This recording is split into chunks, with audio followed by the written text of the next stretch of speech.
It's the Snazzy Lifestyle with Keisha B and Tamesha Miller, Mondays at 6 a.m. Hey, it's Keisha B and Tamesha Miller on the Snazzy Lifestyle podcast. Today we have Brianna Calderon. Did I say that right? Yep, you said it right. Oh my gosh! Bronx bound. So, Yep. I see you born and raised in the Bronx. Yes. So please tell us a little bit about yourself. Yeah, absolutely. So my name is Brianna. I am born and raised in the Bronx. I still live here, so I haven't left. I don't intend on leaving anytime soon. Something about New York City, just when you think you've had enough of it, it just pulls you back in. So I'm a lifer up in here. Yeah, I'm from the Bronx. I am a therapist. I currently work virtually, and I do one day in person. So I do go to a Midtown office for my company and see some people who want to get back to in-person therapy. So I do that, but I do most of my sessions virtually. And my specialty is OCD and OCD related disorders, anything that kind of falls under the umbrella of OCD, anxiety, stuff like that. So yeah, I'm just a local Bronx teletherapist working out of her home. Amazing. So what made you become a licensed therapist? So I'll be 100% honest. I wanted to be a medical examiner originally. I was in college for like pre-med, and then at some point you just realize like I'm not gonna spend hundreds of thousands of dollars on medical school. Power to all the people who are able to do that and who get scholarships and push themselves through it or pay for themselves to get through it. I could not have done it. So I kind of rerouted and was like, I still want to stay within the science-y field, but not like, I don't want to be a biologist anymore because there's just too much for me to supplement in my college education. So I went the psychology track and just kind of took it from there. I went to grad school in Long Island, SUNY Old Westbury, and yeah, I just kind of took it from there. It was not really something that was on my plan. I was like not on my 5-year plan, but it worked out the way it worked out, and I'm actually really happy the way it worked out because I don't think that I would have been happy going to medical school and trying to be a medical examiner. And at this point, this month, March 2023, I can say I'm pretty happy where I'm at. Awesome. Oh, that is amazing. Yeah. It wasn't easy. I wasn't always happy, but today I'm happy. Right. That is amazing. So what is mental health, and what do people misunderstand about mental health? Yeah, so I think that mental health, people think that not everyone has mental health, and what I usually say is like, you have a brain, so you have mental health, just like you have a body, so you're gonna have physical health or lack thereof. Because you have a brain, you have mental health or lack thereof. And I wouldn't even say it's lack thereof. I would say that we all just need a recharge, whether it's our physical health or our mental health. Yeah. So everyone has, regardless of if you want to acknowledge, accept it, or admit it, everyone has had an issue with their mental health at some point or another. Just like you're not going to have a 100% perfect physical health. And it doesn't have to be something drastic like I have, a debilitating disease. It could just be something like I have high cholesterol. That still deserves attention.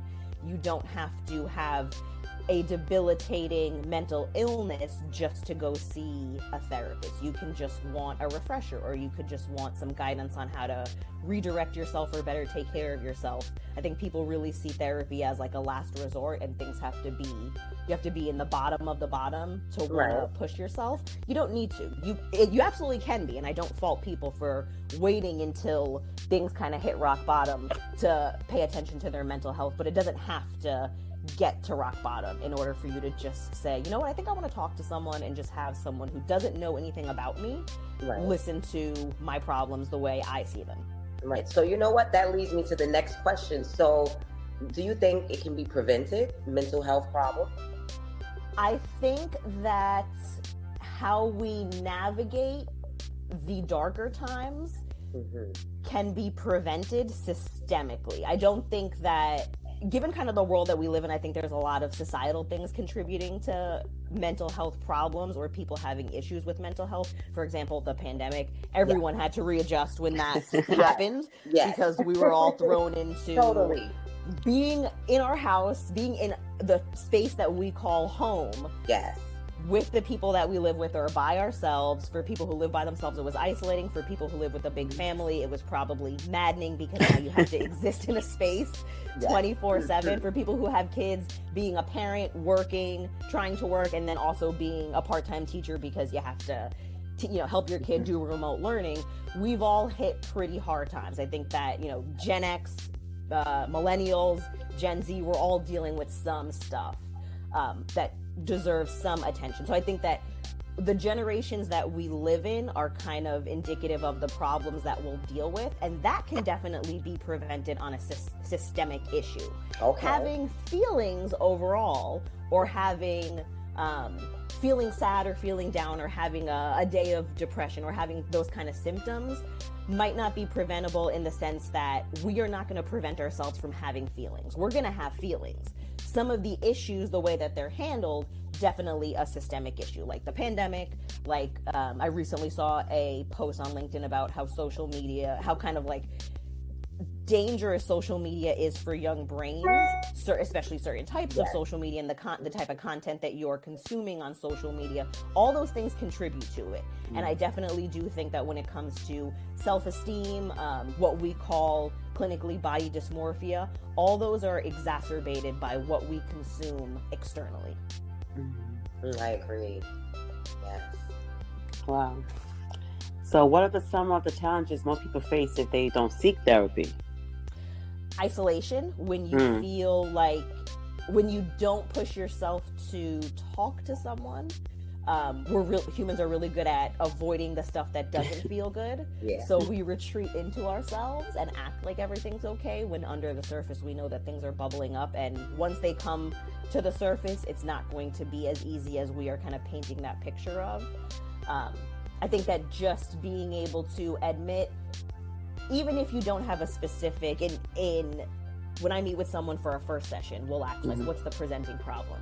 I think that a lot of people have an idea that you have to have a very tangible, specific presenting problem, and that is the case for a lot of people, that people want to work on their anxiety, but more so they want to work on their avoidance, because they build up a lot of anxiety in the anticipation of having to do something or having to have a conversation that they never get around to it. So better to avoid than to communicate in a way that's going to make me uncomfortable. All those things are regular human emotions, and I think people really try to act like that's not part of the equation when we're struggling. So if we just sweep it under the rug, we don't have to pay attention to it. Out of sight, out of mind. Ignorance is bliss. Let's just forget about it. As opposed to acknowledging and accepting that, hey, I'm struggling with this thing. It might not lead up to a disorder, in the sense where, for a disorder, you have to meet certain criteria, symptomatic criteria. Right. It doesn't have to lead up to a disorder for you to just want to get help. Especially in my line of work, I work primarily with OCD and OCD related disorders. So that is kind of like my expertise, my niche. I definitely work with the disorder itself. So in order to be labeled as someone with obsessive compulsive disorder, you have to meet certain markers, certain criteria. You can still have those symptoms without meeting the full criteria. So I want people to understand that you don't have to have the label specifically. You can still have some of those symptoms and want to seek help or want to get some guidance on it. Going back to that, it doesn't have to hit rock bottom for you to just get some clarity on where you might want to take things or where you might want to change your perspective. Right. So what do you think if the therapy is not helping someone? Do you think what can they do, and do they resort to medications? I would say that medications, this is where we get kind of like what's the better way of handling things. Do we medicate or do we therapize? Right. I would say that both don't work for everybody. Specifically therapy, I think you have to find the right person, and unfortunately, it's a shopping game. Sometimes you're gonna have to shop around for the right person. For therapists, it doesn't mean that you are a bad therapist or incompetent. It just means that you're not gonna work out for everybody, and that's totally okay. If you're for everybody, that might be a little bit of a problem. because you shouldn't really be for everybody. As a therapist, I can't treat everything. I don't have all the skills. I have skills. I don't have all the skills. I'm just a human being. So I have to be real about who fits for me and my expertise, and I have to be real with the client about who might be better fit to help you. If I feel like I'm a good fit to help you, of course I'm going to offer you sessions and say, let's, see where this takes us, and let's continue seeing each other until maybe we realize that seeing each other isn't useful anymore, or maybe we don't need to see each other as often. But the reality is that as a person who's seeking therapy, you need to find someone who vibes with you, who has expertise on what you are concerned with, what you want to change, what you want to work on, and you just have a good rapport overall. You can like a therapist, but it doesn't mean that you have good rapport with them. So if you're looking to seek therapy, you have to be open to shopping around, because you'll be really lucky if you find that first therapist and they're good with you. It might not happen. So expanding your view to, I have to find, if I want this to work, I have to find someone who is aligned with me, that I know they're a good fit. And the same thing it's vice versa for therapists and for people who are seeking therapy. You have to find someone who works for you. Now, medication, some people really, really benefit from medication, and some people might be on medication long-term where it's part of their lifestyle and they accept it, and that's okay, and they have a good psychiatrist or a good provider that is able to kind of adjust their medications based on their needs. Do I think that medication is the end-all be-all? Absolutely not, because I know of plenty of people who I've worked with who try medications, they don't necessarily help, or try medications and they get worse, or try medications and nothing changes, and the therapy is what's kind of holding them up. Ideally, we want to have a good dosage of medication and therapy so that we can have a good kind of treatment plan. Sometimes people do not need medication, sometimes people do.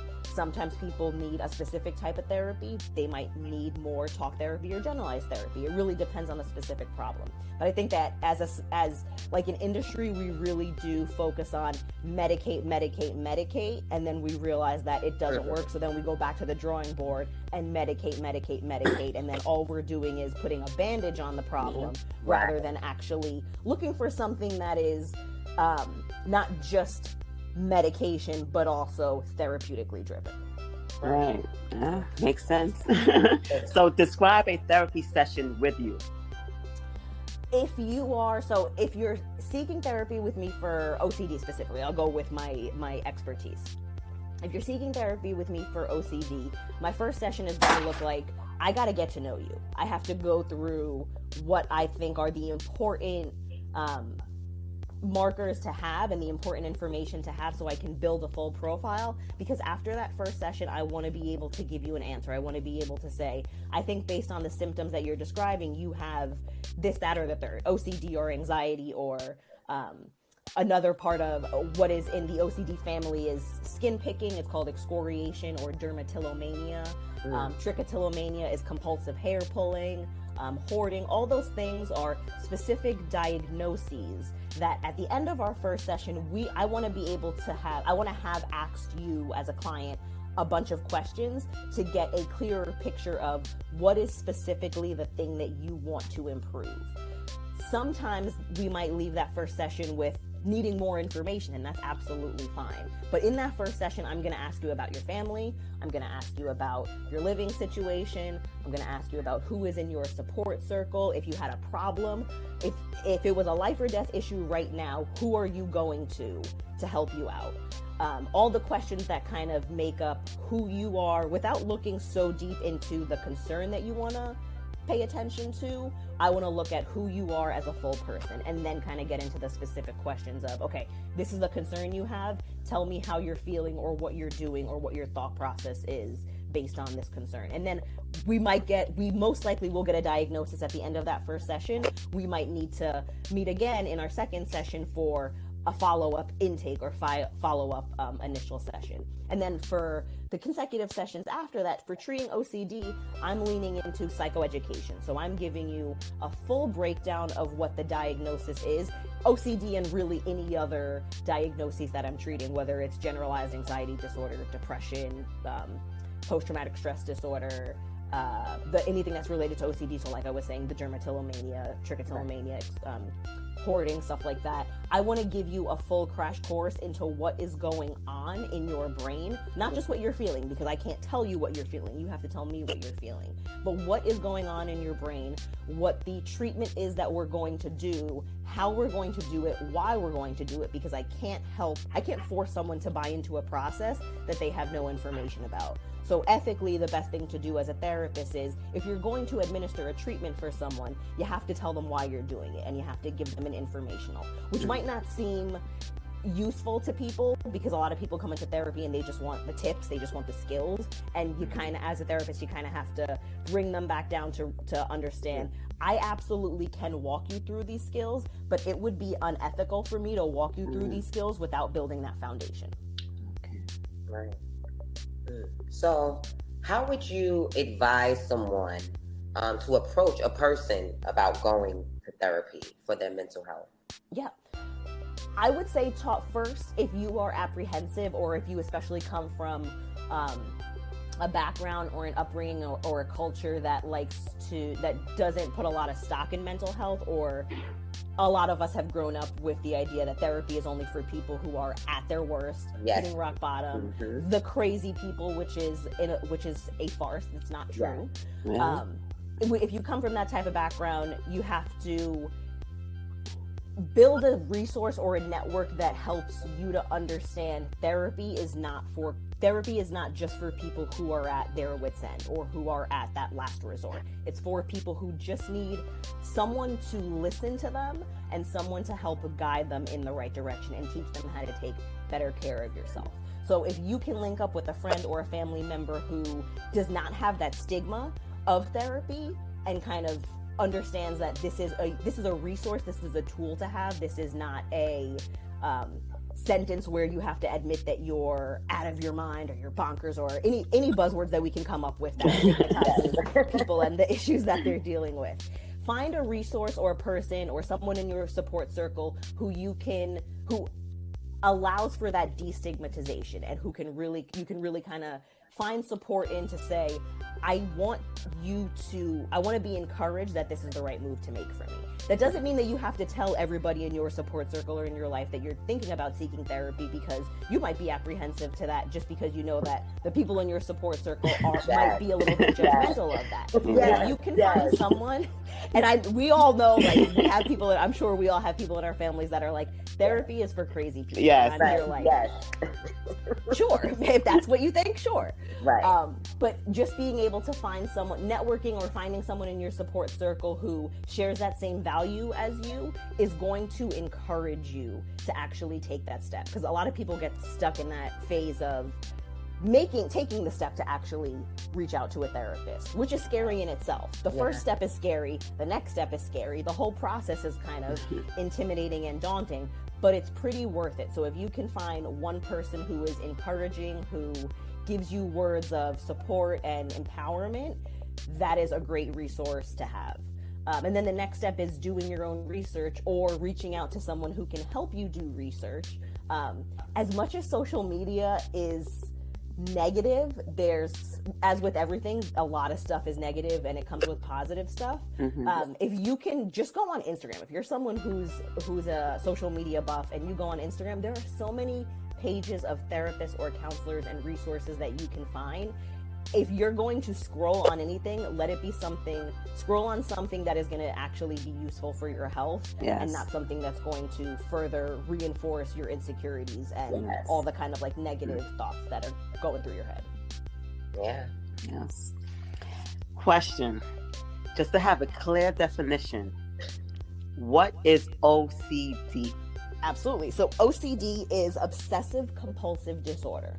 An obsessive compulsive disorder has a couple of specific criteria in order for a clinician to say you have obsessive compulsive disorder. And that is, do you have intrusive thoughts, urges, doubts, or images? What are they? And we can get into kind of specific different types of OCD or the different faces that OCD can wear.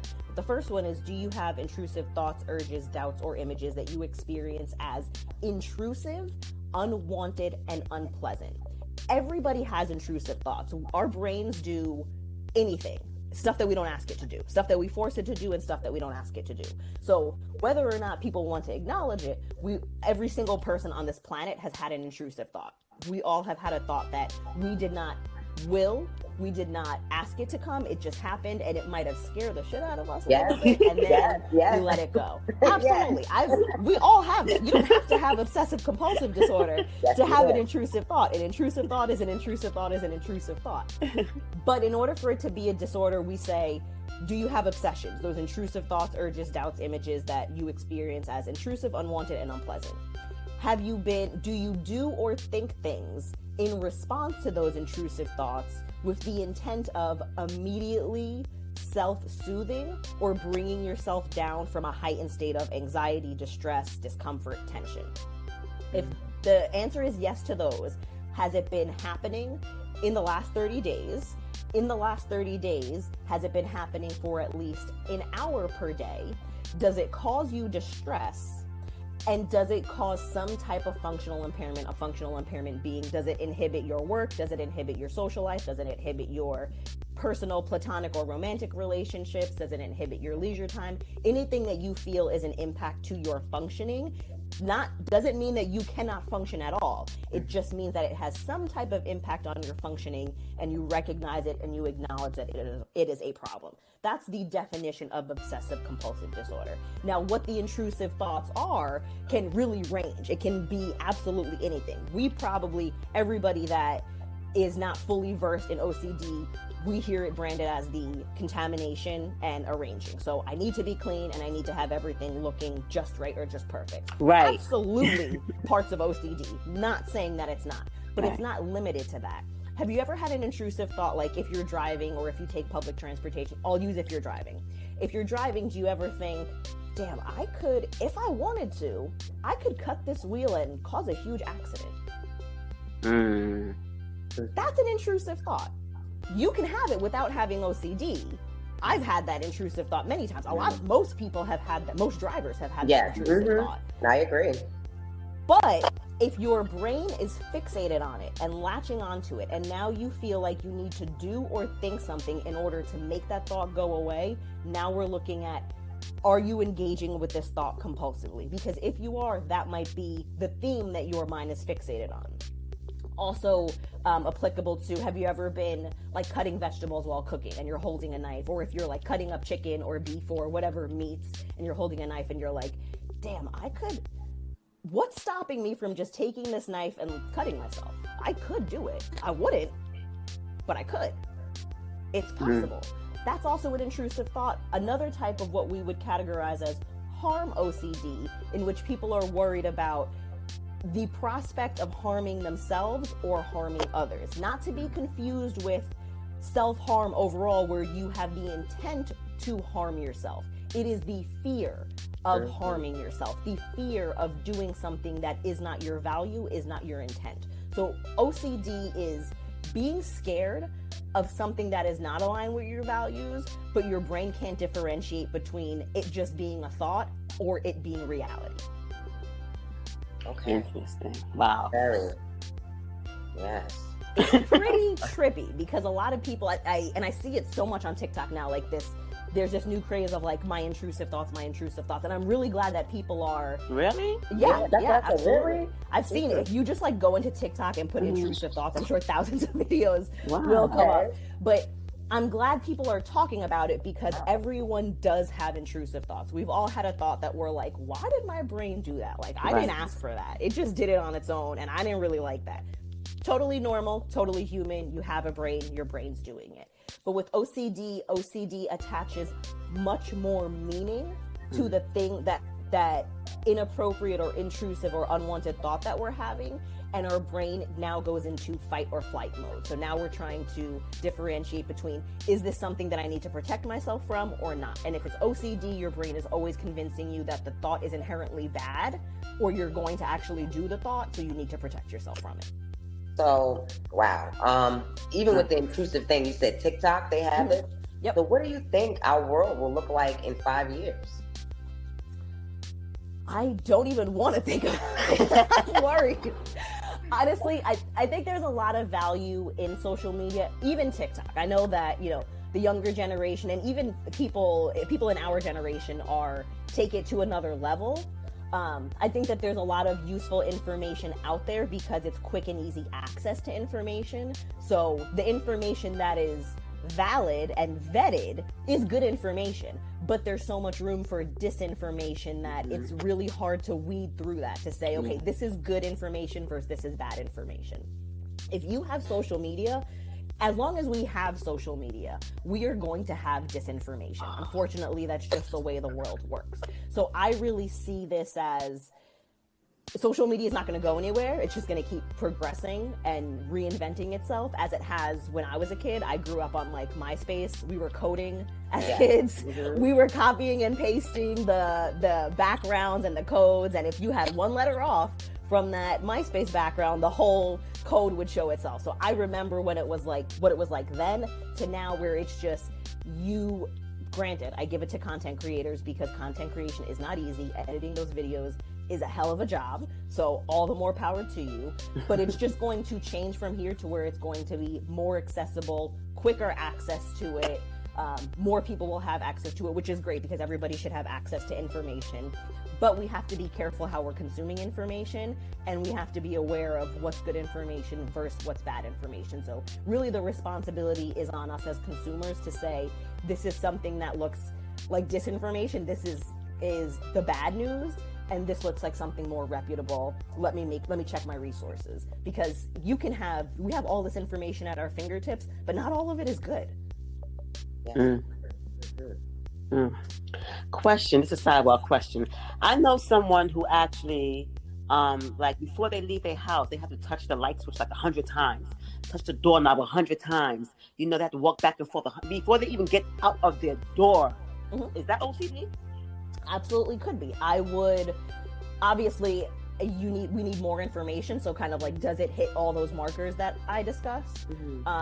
But if it's repetitive behaviors like that, it is worth looking at what is going on in my brain that I feel like, or what thoughts am I having at the time that I'm doing this behavior that I feel like I can't move away from it unless I do it the number of times or how long my brain is telling me to do so. Usually it's coming from a fear, because that's really what obsessions are. It's a core fear. If going back to the harm stuff, like cutting yourself with a knife if you're cooking, or cutting the wheel and causing an accident, or driving off of a bridge, something like that, the core fear is, I don't like these thoughts because I don't want to do this. I don't value harming myself. I value my life, and I don't want to cause an accident. I don't want to hurt other people. And therefore, because I'm having this thought, I'm so scared that since this thought exists, it's going to convince me to do it. So I have to really try to prevent it. If someone's doing something with light switches, usually there's a core fear under there that's attached to something else. That's causing them to say, it is really hard for me to just move away from it at time 50 that I've switched on the lights. I got to get to time 100. It also doesn't feel right. So people feel like that it's like a just right feeling. If I do it the right way, I can finally move away from it. Or if I do it the amount of times that my brain is telling me, then I can move away from it. And underlying all of that, aside from it being a core fear, is really the fear of uncertainty. This is the biggest part of OCD, is that OCD is fed by trying to chase certainty. When that person switches on and off those light switches 10 times, their brain is saying that last time you did it, we're not really sure if you turned off the light, so let's just try again. Let's just make sure, just in case. It's not hurting anybody. We're not holding up traffic. We're not causing a commotion outside publicly. We're just touching the light switches. Yeah, I'm making you miserable because now you're late to work because you had to touch the light switches a bunch of times, but who are we really hurting is kind of the script that OCD gets to. Even with the examples that I gave about harm, driving, cooking, using a knife. The fear is, I am not 100% sold that I will not do this, or that I don't have the urge to do this. So I need to do or think things in order to remind myself, this is not my value. I actually don't want to hurt myself. I actually don't want to cut the wheel and drive off of a bridge or cause an accident. I actually don't want to take that knife and cut myself while I'm cutting vegetables. So what your brain is doing is it's running laps, your brain is running laps around itself trying to chase certainty, and OCD still will not allow you to deal with the fact that nothing is 100% certain. We know that things can be probable. If your value is not to harm yourself or harm others, the probability is that you're not going to just drive off of a bridge. Is it possible? Absolutely, because all things are possible to all people. Is it probable? Maybe not. But your brain doesn't care about, your OCD doesn't care about any of that stuff. It wants to get the answers, and it wants to keep nipping and nipping and nipping until you give it the answer. But even if it's the right answer, even if it's the scientific answer, OCD doesn't give a shit. It's like, well, I know that mathematicians said that 2 + 2 = 4, but who are they? They're just some guys from like hundreds of years ago. Why are we going to listen to them? We know that if you take away that plus sign, 2 + 2 = 22. And you're like, that's the stupidest thing I've ever heard. But it's really hard to unconvince yourself of that when your brain is telling you, well, what if you're right and they're wrong? Right. Wow. That's good. So, being that you're a therapist, what's one piece of advice you can give to someone who might be afraid to contact you?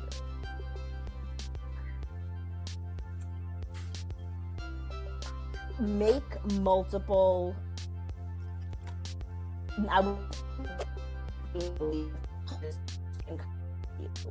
reach out to more than one. Don't just reach out. Wait, your Wi-Fi. The optimum. You're breaking up. You just froze. You just froze. Oh my gosh. Oh my goodness.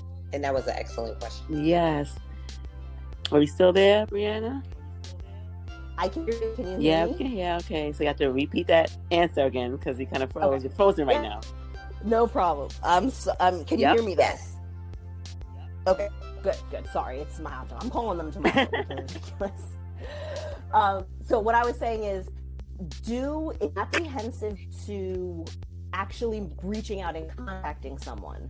Build a list of who looks like they might vibe with you, and just take it first.